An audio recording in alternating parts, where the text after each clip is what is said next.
처음 그 말이 한 트로트 가수를 향했을 때 세상은 비웃었다. 그것은 조롱에 가까운 웃음이었고 감히 넘볼 수 없는 영역에 대한 불경스러운 침범이라며 손가락질하는 이들도 있었다. 고작 예능 프로그램 출신 가수가 트로트의 문화재라는 수식어는 과하다. 이 비판은 칼날처럼 날아와 박혔다. 국악인이나 예술의 전당 무대에 오르는 거장에게나 허락될 법한 그 신성한 칭호가 어떻게 대중가요?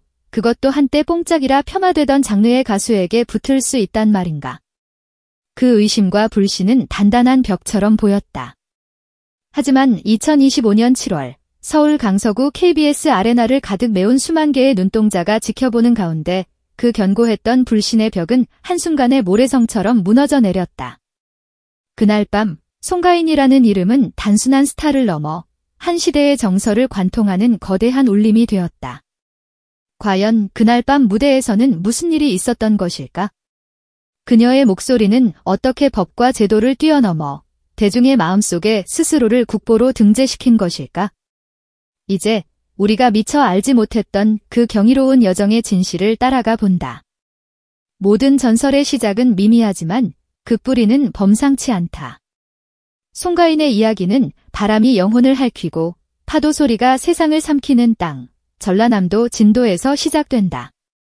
그곳에는 죽은 자의 원한을 풀어주고 산 자의 슬픔을 달래는 비범한 여인이 있었다.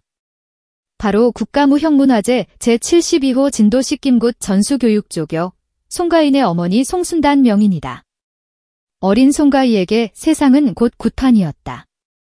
아이들이 동요를 부를 때 그녀의 귓가에는 어머니가 을조리는 애절한 만가, 가, 심장에는 망자의 넋을 실어 나르는 북소리가 맴돌았다. 그것은 학습이 아니었다. 공기처럼 들이마시고 물처럼 삼키는 운명 그 자체였다. 학교 음악 시간, 친구들이 유행가를 부르며 깔깔댈 때 그녀는 교실 창밖을 보며 할머니가 부르던 남도 민요의 한 구절을 나직이 흥얼거렸다. 그 소리에는 이미 수백 년 묵은 이 땅의 이 용암처럼 들끓고 있었다. 광주예고와 중앙대학교에서 판소리를 전공한 것은 운명을 확인하는 과정에 불과했다. 스승들은 경악했다. 그녀의 목소리에는 단순히 기교를 연마한 학생의 소리가 아니었다. 이미 수십 년간 굿판을 돌며 인간의 생사고락을 온몸으로 체득한 무녀의 깊이가 칼날 같은 소리 끝에 서려 있었다. 그녀는 소리를 배운 것이 아니라 자신의 몸에 각인된 소리의 정체를 확인하러 온 것이었다. 그 누구도 알지 못했다. 진도의 그 작은 소녀가 훗날 대한민국 전체의 잠자던 영혼을 깨울 운명을 타고났다는 사실을. 2019년 TV조선 미스트롯의 무대는 시작 전까지만 해도 그저 그런 트로트 오디션 프로그램 중 하나로 여겨졌다. 그러나 한 무명의 참가자가 무대에 올라 첫 소절을 내뱉는 순간 스튜디오의 공기는 얼어붙었고 안방의 시청자들은 숨을 죽였다. 송가인이 부른 한마는 대동강은 노래가 아니었다. 그것은 억눌린 시대의 통곡이었고 잊혔던 세대의 절규였다. 정통 판소리의 발성으로 쌓아 올린 단단한 공력 위에 절제되었으나 심장을 파고드는 애절한 감성이 실렸다. 사람들은 충격에 휩싸였다. 이건 트로트가 아니야. 이건 우리의 역사야. 방송이 끝난 후 인터넷은 마비될 지경이었다. 우리 엄마가 부르던 그 목소리다. 돌아가신 할머니가 라디오를 들으며 눈물 찢던 모습이 떠오른다. 그녀의 노래는 단순한 청각적 자극을 넘어 시청자 개개인의 기억 저장고를 강제로 열어젖히는 열쇠였다. 그녀는 경연 참가자가 아니라 기억의 소환사, 감정의 매개체였다. 하지만 빛이 강하면 그림자도 짙어지는 법, 너무 무겁다, 지나치게 전통적이다, 방송에는 어울리지 않는다는 반대의 목소리도 터져나왔다. 현대적 세련됨을 추구하는 방송계의 논리 앞에서 그녀의 정통성은 오히려 약점으로 지적받았다. 그때 송가인은 스스로에게 물었다. 나는 지금 나의 뿌리를 부끄러워하고 있는가? 그 질문은 곧 강철 같은 결심이 되었다. 아니다.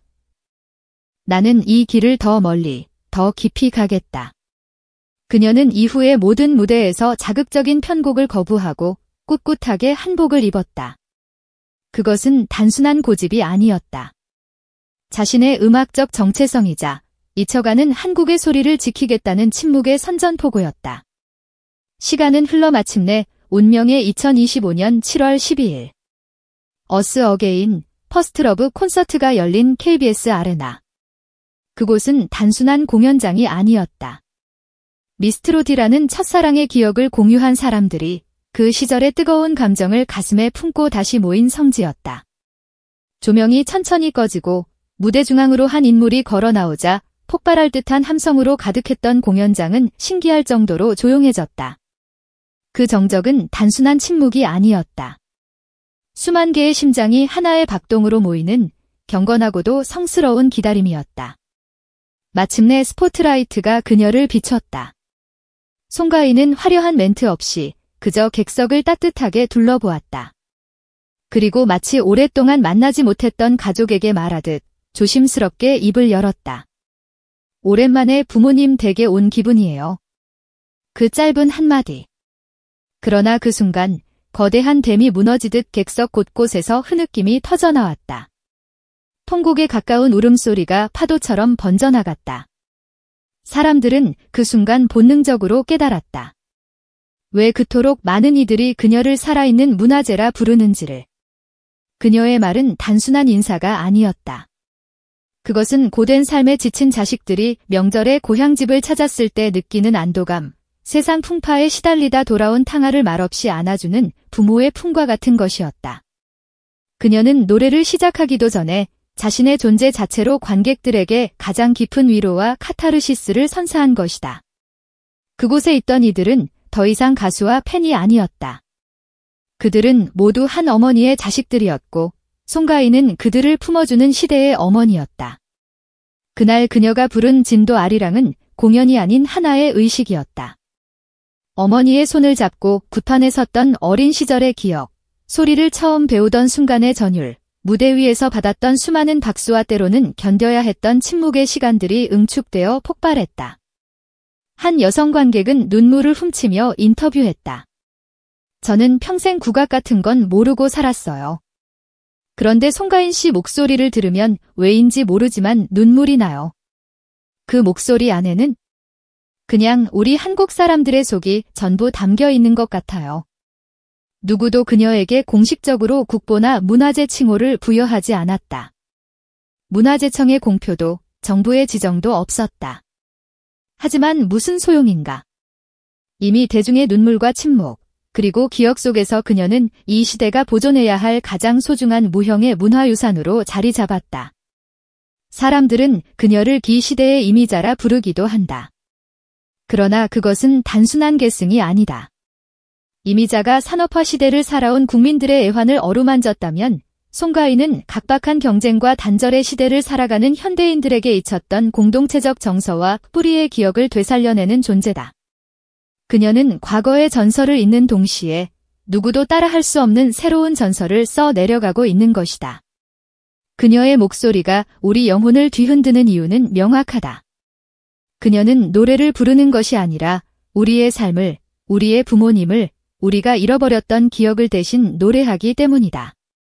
그녀의 목소리에는 진도의 바람소리와 어머니의 기도소리가, 판소리의 절창과 트로트의 애환이 모두 녹아 하나의 거대한 강을 이루고 있다. 이제 우리는 다시 묻지 않는다. 정말로 그녀는 전설의 자리를 잇는 사람일까? 라고. 그날 밤 KBS 아레나의 진실을 목격한 우리에게 그 질문은 이미 답을 찾았다. 그녀는 전설을 잇는 사람이 아니다.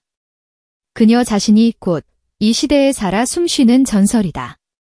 그리고 그 전설은 지금도 우리의 심장 가장 깊은 곳에서 조용히, 그러나 가장 강렬하게 울려 퍼지고 있다.